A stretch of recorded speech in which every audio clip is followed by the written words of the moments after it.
Hi friends, Assalamu alaikum. This is Mizanur Rahman. Welcome to my Mizan blog BD.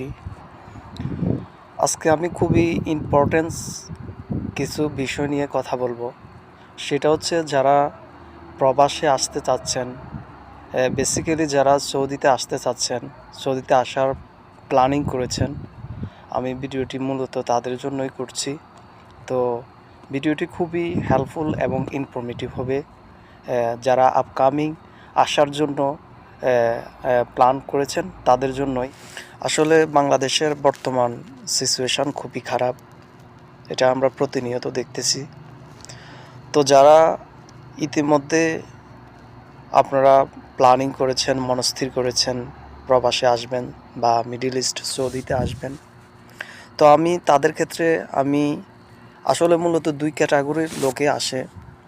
কিছু লোক আসে পড়ালেখা আছে, কোয়ালিফিকেশন খুবই ভালো, দেশের বর্তমান পরিস্থিতির কারণে বা কোনো জব পায়নি, গভর্নমেন্ট কোনো জব পায়নি, তারা তখন এক প্রকার বাধ্য হয়ে প্রবাসে আসার চিন্তাভাবনা করে।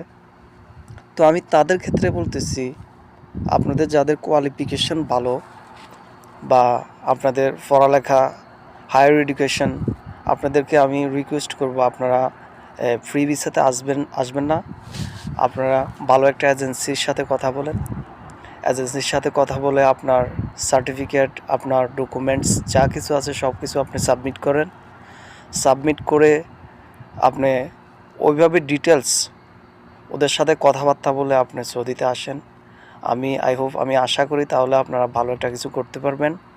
ফ্রি ভিসাতে আসলে যাদের পড়ালেখা আছে তারা মূলত আমি জানি দেশে তারা কিছুই করে নাই, পরিশ্রমের কোনো কিছুই করে নাই তারা। তো তারা সৌদিতে ফ্রি ভিসাতে এসে কী করবে? তারা কিছুই করতে পারবে না।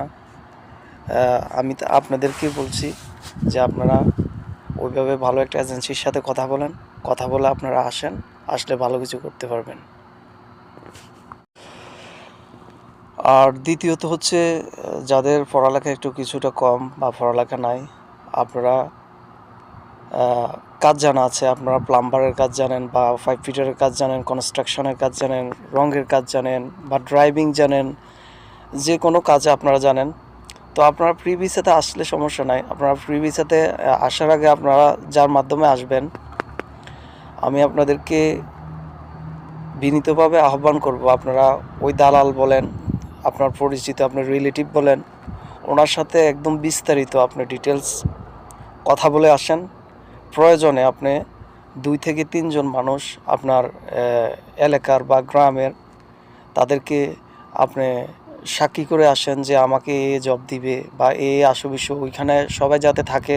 আপনি আলোচনা করার সময় ওইভাবে কথাবার্তা বলে দালালের সাথে যাদের কাজ জানা আছে আপনারা আসেন, সমস্যা নাই। কাজ জানা থাকলে বিষয় অন্যটা, কাজ জানা থাকলে অবশ্যই আপনারা সৌদিতে আপনি ভালো কিছু করতে পারবেন আমি আশা করি।